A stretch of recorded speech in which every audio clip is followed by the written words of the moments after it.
Было время, когда детвора не знала, что такое телевизор, компьютер, интернет. Но она отлично проводила время, играя в свои любимые игры, например, в альчики.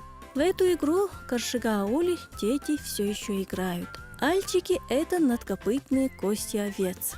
Есть множество вариантов игр с такими костями, и все они разнообразны. Своих друзей игре Асык, так она называется по-ногайски, научил Алмаз Шаршев, а ему эти знания достались от бабушки. Правило, там должно быть не менее 2 игроков. Надо бросать, взять один из костей, кинуть его вверх и подобрать по одному каждый.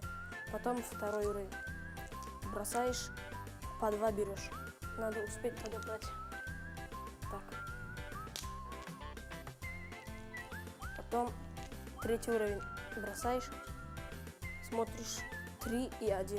Вот 1 и 3. Ну, 3 надо взять.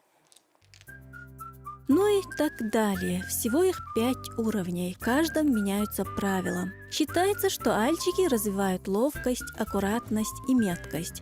Сейчас, к сожалению, только вот в таких глубинках, и то в очень редких, играют в альчики. А ведь это прекрасная игра для мальчиков.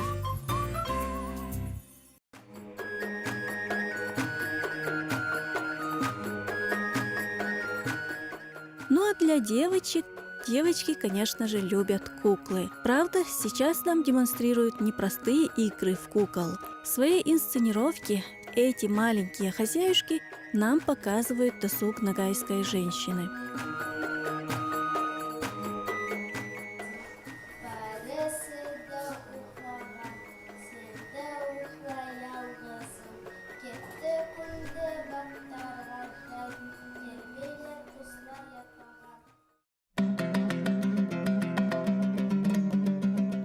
До того, как ногайцы начали вести оседлый образ жизни, и даже после, они были известны как отличные животноводы, где ведущее место у них занимало овцеводство, потому что овцы давали шерсть, шкуры и молоко. При этом не требовало особого ухода. Пожалуй, в быту ногайцев не было ни одного предмета домашнего обихода и национального блюда, в которых не присутствовала бы продукция овцеводства. А с приходом их в колхоз в сельском хозяйстве выросли передовики производства, чей труд был оценен. За выдающиеся успехи и развитие овцеводства чабаны-ногайцы были удостоены различных высоких наград, о чем свидетельствуют вот эти картины. Жители нашего села занимались всегда скотоводством, но когда колхоз был, очень большое количество, где-то около 50 тысяч голов. Баран только было, столько производили шерсти.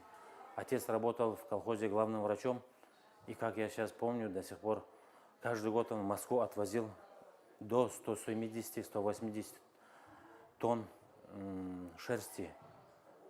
А мои дедушки, вот эти дяди мои, они тоже были старшими чабанами. Их отец с Москвы привез художника и организовал это дело. И вот эти картины он нарисовал. Вот эти картины. Раньше все вообще жители наши занимались, были чабанами в основном. Некоторые были и водителями, в колхозе работали вместе с чеченцами, с казаками, тетскими. Но дедушка тоже был один из преуспевающих чабанов, имел награждение, ордена, золотую медаль имел. Вот он самый старший. Они вот родные братья. Шаршев Мамбет. Шаршев, он младший был самый, Гюльмамбет, и Шаршев Нурмамбет. А это Шаршев Ахмурза, Нурмамбета сын. Как бы династия у них шла. И не только их династия, у нас основные другие семьи тоже вот так же работали. Просто эта семья как бы зафиксировалась, и вот такая картина получилась. Поэтому как бы не забывается эта история.